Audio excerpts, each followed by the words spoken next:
नमस्कार दोस्तों, आज हम एक बहुत ही इंटरेस्टिंग और इम्पॉर्टेंट टॉपिक पर डिस्कशन करेंगे।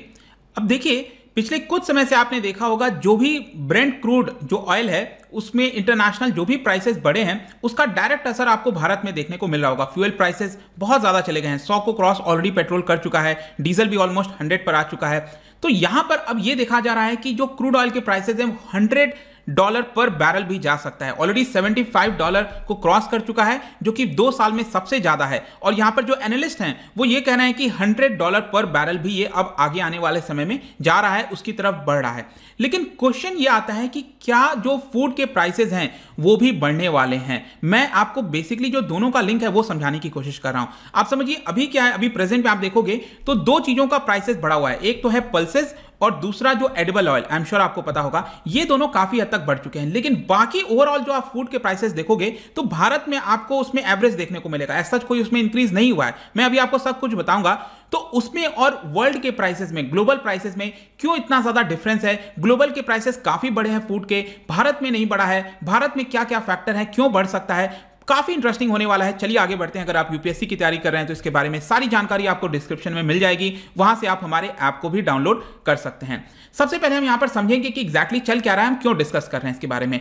मेन कारण यह है कि ब्रेंट क्रूड का जो प्राइसेस है, ऑयल जो हम इंटरनेशनली जो मंगाते हैं और भारत में मंगाकर उसकी रिफाइनिंग वगैरह की जाती है, तो ये $75 पर बैरल को क्रॉस कर चुका है। ये आप देख सकते हो यहां पर कि 75 को ऑलरेडी क्रॉस कर गया है, जो कि पिछले 2 साल में सबसे हाईएस्ट है। 1 साल पहले अगर आप एग्जैक्टली देखो तो $41 पर बैरल के आसपास चल रहा था और लास्ट टाइम ऐसा प्राइस देखा गया था 29 अक्टूबर 2018 में। और फर्दर यहां पर जैसा मैंने आपको बताया कि ग्लोबल इकोनॉमी जैसे जैसे सुधर रही है, बढ़ रही है, मतलब कि कोरोना के केसेस कम हो रहे हैं तो लोग बाहर निकल रहे हैं, ग्लोबल इकोनॉमी बढ़ेगी, जाहिर सी बात है, तो डिमांड भी बढ़ेगा ऑयल का और इसकी वजह से फर्दर जो ऑयल के प्राइसेस हैं वो बढ़ते हुए देखने को मिलेंगे। $100 पर बैरल की तरफ वापस से शिफ्ट हो सकता है ये। तो समझिए हम यहां पर समझना क्या चाह रहे हैं। देखो, जो अगर इंटरनेशनली ऑयल का प्राइसेस जो बढ़ा उसकी वजह से भारत में क्या डीजल और पेट्रोल के प्राइसेस बढ़े? बिल्कुल बढ़ ही रहे हैं। इनफैक्ट सरकार जो है सारा बर्डन कंज्यूमर्स पर डाल रही है। जो टैक्सेस वगैरह सरकार को कम करना चाहिए वो सरकार नहीं कर रही है। तो एक तो ये सिनेरियो हो गया। लेकिन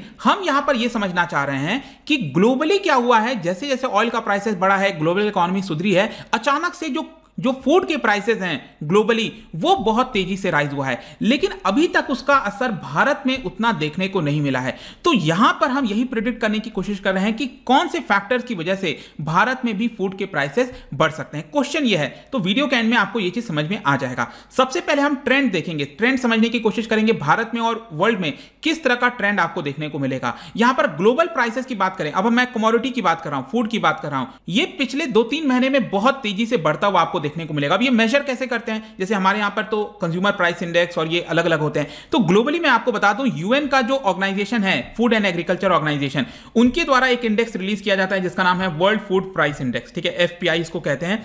ये मई के महीने में बहुत ही हाईएस्ट लेवल पर चला गया। मतलब पिछले 10 साल में 2011 के बाद पहली बार 127 पॉइंट्स को क्रॉस कर चुका है ये। तो ये अचानक से बढ़ता हुआ देखने को मिल रहा है। लेकिन जैसा मैंने बताया कि ग्लोबल में फूड प्राइसेस तो बढ़ रहे हैं लेकिन भारत में वो नहीं बढ़ा है। आप ये ग्लोबल का देख सकते हो, 1 साल पहले यहां पर जैसे वीट हो गया, इसका प्राइस कितना था और अब कितना हो गया है, और पहले आप देखो कॉर्न कितना था, अब ये कितना हो गया। आप क्लियरली कंपेयर कर पाएंगे, बहुत ज्यादा बढ़ा हुआ आपको देखने को मिलेगा ग्लोबली जितने भी फूड के प्राइसेस हैं, एग्रीकल्चर के कमोडिटीज हैं। लेकिन भारत में क्या सिचुएशन है, भारत में अगर हम देखें, आपको पता होगा हम चर्चा अक्सर किसकी करते हैं, कंज्यूमर प्राइस इंडेक्स की करते हैं, सीपीआई। अब सीपीआई के अंदर भी आप देखोगे तो अलग से फूड के बारे में अगर हम बात करें, जो एग्रीकल्चर कमोडिटीज वगैरह होती हैं, फूड होता है, उसको हम कहते हैं कंज्यूमर फूड प्राइस इंडेक्स, सीएफपीआई। इसका जो आंकड़ा आया है मई के महीने का, ये 5% के आसपास है, which is way lower than जो यूएन की एजेंसी है ना, फूड एंड एग्रीकल्चर ऑर्गेनाइजेशन, उनके द्वारा निकाला जाता है। मैं आपको मैप में दिखाता हूं, ये आप ये देख सकते हो क्लियरली कि यहां पर मई के महीने में ये जो प्राइसेस हैं, मई के महीने में ग्लोबल की मैं बात कर रहा हूं, ये 39%, जी हां 40%, इतना बड़ा जंप देखने को मिला है। भारत में कितना है, इट इज जस्ट 5%। तो ये जो अंतर मैं कह रहा हूं ना, यही एक सबसे बड़ा अंतर है कि ग्लोबली प्राइसेस बढ़ रहे हैं लेकिन भारत में उसका प्राइस नहीं बढ़ा है। ऑल्दो आप देखोगे फरवरी के महीने तक ये लगभग आसपास ही चल रहे थे अपने साथ। ये आप देख रहे हो ना, यहां पर ये फरवरी का महीना था यहां पर, और फरवरी के महीने तक लगभग आसपास ही थे ये, और उसके बाद अचानक से इसमें जंप हुआ है पिछले 3-4 महीने में यहां पर ग्लोबली, और भारत में ये लगभग 5% के आसपास ही देखने को मिलेगा अगर हम एग्रीकल्चर की बात कर रहे हैं। और इसको भी मैं आपको और थोड़ा अच्छे से समझाना चाहता हूं। आपको याद होगा पिछले साल जब पैंडेमिक आया था मार्च के बाद से, ये आप देखोगे तो मार्च के बाद से क्या हुआ था कि ग्लोबली प्राइसेस काफी गिर गए थे। ये आप देख रहे हो ना, अचानक से जो गिरावट आ रही है, ये मार्च के बाद से गिरावट देखने को मिल रही है ग्लोबल का। और ये जो ब्लू कलर वाला आप देख रहे हैं, ये बेसिकली दिखा रहा है कि भारत में उतना गिरा नहीं था। फूड की मैं बात कर रहा हूं, जो एग्रीकल्चर वाले हैं, ये गिरा नहीं था, ये आपका डबल डिजिट में चल रहा था। आप देखो ना यहां पर, ये लाइन के ऊपर डबल डिजिट है, मतलब 10% के ऊपर, ये पूरा पार्ट आप देखिए 10% के ऊपर चल रहा था। पैंडेमिक भारत में भी था, लेकिन उसके बावजूद भी ये ऊपर चल रहा था और ग्लोबली यहां पर प्राइसेस नीचे चल रहे थे। लेकिन यहां पर अचानक से क्या हुआ है कि ग्लोबल प्राइसेस ऊपर चले गए हैं और ये अभी भी 5% के आसपास ही है। तो सबसे पहले तो हमको ये समझना है कि ये अंतर क्यों है, ये जो अंतर मैंने आपको बताया ये क्यों है, ये डाइवर्जेंस आपको क्यों देखने को मिल रहा है। देखो, इंटरनेशनल जो फूड के प्राइसेस हैं उसका बढ़ने का मेन कारण यह है डिमांड बहुत तेजी से वापस लौटी है। जो इकोनॉमीज हैं जो अनलॉक हुई हैं यूरोप के अंदर, यूएस, जितने भी इकोनॉमीज आप देखोगे अचानक से लोग बाहर निकलने लगे हैं और डिमांड राइज हो गया है, और जिसकी वजह से अचानक से फूड के प्राइसेस आपको ज्यादा देखने को मिलेंगे। इसका एक और मैं आपको कारण बताता हूं। अचानक से क्या हुआ था पिछले अभी कुछ समय पहले ही, जो चाइना है वो भारी मात्रा में स्टॉक पाइलिंग करने लग गया था। जितने भी रिजर्व्स वगैरह हैं, स्ट्रैटेजिक रिजर्व्स हो गए, ये सोच रहा था कि कहीं वो एक और नया आउटब्रेक आएगा ऐसा करके। तो ऐसा बताया जा रहा था कि चाइना काफी सारा जो फूड वगैरह है उसको अपने पास स्टॉक पाइल कर रहा था ताकि उसके देश को कोई दिक्कत ना हो, उनके लोगों को कोई दिक्कत ना हो। इसके अलावा क्या हुआ, ब्राजील के अंदर, अर्जेंटीना, यूक्रेन, यूएस के अंदर वहां पर वेदर थोड़ा खराब हो गया, जिसकी वजह से जो प्रोडक्शन है एग्रीकल्चर कमोडिटीज में उसमें गिरावट देखने को मिली। जैसे हमारे यहाँ पर मानसून वगैरह की वजह से चीजें खराब हो जाती हैं, वैसे ही इन सभी देशों में भी प्रॉब्लम हो गया, जिसकी वजह से प्रोडक्शन कम हुआ और अचानक से जो डिमांड लौटी है और चाइना ने जो स्टॉक पाइलिंग की, इसकी वजह से ग्लोबली प्राइसेस बढ़ गए। लेकिन भारत में मैं आपको बताता हूं क्या हुआ। 2019-20 में, पिछले 2 वर्ष में आप देखोगे जो मॉनसून है वो बहुत ही अच्छा रहा है, मतलब एक्सपेक्टेशन से बेटर रहा है, जिसकी वजह से जो एग्रीकल्चर है उसको कोई दिक्कत नहीं आई है। एग्रीकल्चर में प्रोडक्शन भरपूर मात्रा में हुआ है भारत के अंदर, और इसके अलावा ऑस्ट्रेलिया और कनाडा में भी एग्रीकल्चर जो प्रोडक्शन है वो अच्छा हुआ है। तो इसी की वजह से क्या है कि यहां पर दिसंबर के बाद से, पिछला ये जो अभी जस्ट दिसंबर 2020 गया है, तो जो खारिफ क्रॉप होता है, खारिफ क्रॉप आपको पता है मॉनसून में उसको सो किया जाता है, ठीक है, और उसकी जो हार्वेस्टिंग है वो नवंबर दिसंबर के बाद पूरी तरह से आने लगती है, वो मार्केट में आने लगता है। तो जब उसका क्रॉप मार्केट में आना स्टार्ट हुआ दिसंबर के बाद, तो अचानक से आपको प्राइसेस कम देखने को मिलेगा। आप देखो ना यहाँ पर क्लियरली दिसंबर के बाद क्या हो रहा है कि भारत में फूड के प्राइसेस नीचे हो गए। इसका मेन कारण ये था कि खारिफ वाला जो बंपर क्रॉप हुआ था, प्रोडक्शन हुआ था, वो उसकी वजह से। तो भारत में अगर मैं आपको एज अ समरी के तौर पर बताऊं तो यहां पर इन्फ्लेशन, डोमेस्टिकली इन्फ्लेशन कम होने का कारण 2 है। देखो, ऑलरेडी ऑयल और जो एडिबल ऑयल है और पल्सेस है वो तो बढ़ गए हैं, मैं उसकी बात नहीं कर रहा हूं। बाकी की जितने क्वालिटीज हैं उसका 2 मेन फैक्टर है। एक तो मैंने आपको बता दिया मॉनसून वाला हो गया, सप्लाई में हमारे यहां कोई दिक्कत नहीं आई, और दूसरा यहां पर क्या हुआ, कोविड की वजह से डिमांड बहुत ज्यादा गिर गई थी। यहां पर आपको पता है रेस्टोरेंट्स वगैरह, होटल्स, इटरीज, शॉप्स, हॉस्टल वगैरह हो गए जहां पर स्टूडेंट्स रहते हैं, ये सभी बंद चल रहे थे, या तो शटडाउन हो गए थे या तो बहुत कम कैपेसिटी में चल रहे थे। तो एक तो यहां पर दिक्कत आई, नहीं हुआ, यहां पर डिमांड नहीं बढ़ी और सप्लाई भरपूर मिल रहा था। प्लस साथ ही साथ जो हाउस होल्ड्स हैं, घरों में भी अगर आप देखोगे तो बहुत लोगों की नौकरियां चली गई, इनकम कम हो गया, तो वो लोग भी डिमांड कम करने लग गए। और इसकी वजह से यहां पर क्या हुआ कि भारत में इन्फ्लेशन नहीं आया, जो फूड के प्राइसेस हैं ये नहीं आया। लेकिन अब क्या, मैंने आपसे स्टार्टिंग में क्वेश्चन पूछा था कि क्या भारत में फूड के प्राइसेस बढ़ने वाले हैं, तो ये 4 मेन चीजों पर डिटरमाइन करेगा। वो 4 मेन चीजें कौन से हैं, एक एक करके मैं जल्दी से आपको बता देता हूं। पहला है इंटरनेशनल प्राइस कैसा होने वाला है।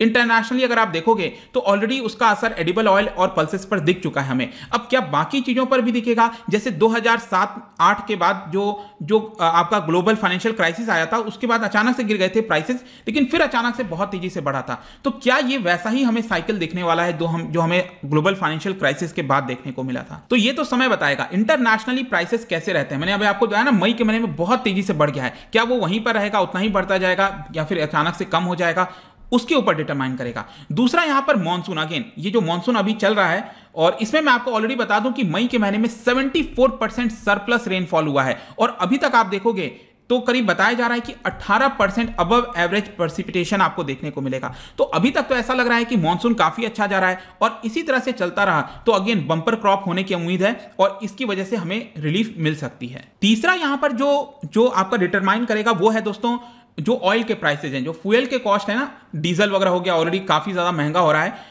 अभी तक अगर आप देखोगे तो क्या हुआ है कि डीजल का प्राइसेस बढ़ा है। जैसे मैं आपको एक एग्जांपल डेयरी के तौर पर बताना चाहता हूं, मिल्क वगैरह हो गया, मिल्क के प्राइसेस उतने नहीं बढ़े हैं। देखो, मिल्क में मेन एक बहुत बड़ा कंपोनेंट होता है ट्रांसपोर्ट का, एक जगह से दूसरे जगह ले जाने का। वो अगर आप देखोगे ना तो ऑलरेडी डीजल के प्राइस पिछले एक साल में 15 से 16 रुपए बढ़ चुका है पर लीटर, लेकिन मिल्क के जो पाउच होते हैं, रेट्स होते हैं, उसमें ऐसा कोई बड़ा अंतर देखने को नहीं मिला है। यहां पर क्या किया है, जो मिल्क जो प्रोडक्शन करते हैं उन्होंने फार्मर्स को कम पेमेंट की है, फार्मर्स का पेमेंट कम कर दिया है, कंज्यूमर की तरफ से पेमेंट वो नहीं बढ़ाया है। इसका मेन कारण यह है कि क्योंकि डिमांड कम चल रही थी और वो फर्दर पेमेंट बढ़ा देते तो यहां पर उनका कमोडिटी बिकता नहीं, इसकी वजह से उन्होंने ये बढ़ाया। तो डिपेंड करता है कि अब आगे आने वाले समय में क्या डीजल के प्राइसेस और ऐसे ही बढ़ते जाएंगे। अगर बढ़ते जाएंगे तो आपको फूड इन्फ्लेशन भी देखने को मिलेगा। और फाइनली जो आखिरी फैक्टर है, फोर्थ फैक्टर है, वो मैं आपको बता दूं, वो पॉलिटिकल है। पॉलिटिकल क्या है कि सरकार किस तरह से टैकल करना चाहती है, क्या सरकार यहां पर कौन से कदम लेती है। अगर सरकार ऐसा कदम लेती है ताकि फूड इन्फ्लेशन कम रहे, जैसे कि पहला जो टर्म था अभी एनडीए गवर्नमेंट का 2014 से 19 के बीच में, वहां पर आप एवरेज इन्फ्लेशन देखोगे, मैं फूड की बात कर रहा हूं, consumer food price index, it was just around 3.3%, जो कि आप कह सकते हो एवरेज चल रहा था, ऐसा कोई प्रॉब्लम नहीं थी। लेकिन जो सेकंड टर्म अभी चल रहा है मोदी सरकार का, एनडीए गवर्नमेंट का, यहां पर ऑलरेडी 2019 से 2021 के बीच में 7.4% इन्फ्लेशन आपको देखने को मिलेगा कंज्यूमर फूड प्राइस इंडेक्स में, अगर आप देखिए तो। और साथ ही साथ क्योंकि अभी फार्म लॉस को लेकर बहुत सारा प्रोटेस्ट हुआ था, सरकार के ऊपर प्रेशर था कि वो मिनिमम सपोर्ट प्राइस बढ़ाए, तो सरकार ने मिनिमम सपोर्ट प्राइस बढ़ाया, तो एमएसपी बढ़ेगा तो आपको फूड इन्फ्लेशन भी दिखेगा। साथ ही साथ जो वीट और पैडी का प्रोक्योरमेंट है वो भी सरकार ने किया, तो यहां पर इन सब की वजह से बढ़ रहा है। साथ ही साथ आगे मैं ये बता दूं कि उत्तर प्रदेश जैसे बड़े राज्य के अंदर चुनाव होने वाले हैं, तो वहां पर शुगर के प्राइस का बहुत बड़ा मुद्दा होता है। तो शुगर का प्राइस अगर वहां पर सरकार बढ़ा देती है, अब सरकार क्यों बढ़ाएगी, क्योंकि जो शुगर मिल्स हैं वो यहां पर फार्मर्स को पैसा रिटर्न कर सके, तो फार्मर को ज्यादा पैसा मिले, क्योंकि पॉलिटिकल मुद्दा पूरा बन जाता है। और वो भी देखने वाला बात होगा कि क्या यहां पर सरकार शुगर के प्राइस इंक्रीज करती है, करेगी तो डेफिनेट सी बात है इन्फ्लेशन देखने को मिलेगा। तो ये 4 फैक्टर पर डिपेंड करेगा आगे कि क्या फूड कॉस्टलियर होगा कि नहीं होगा।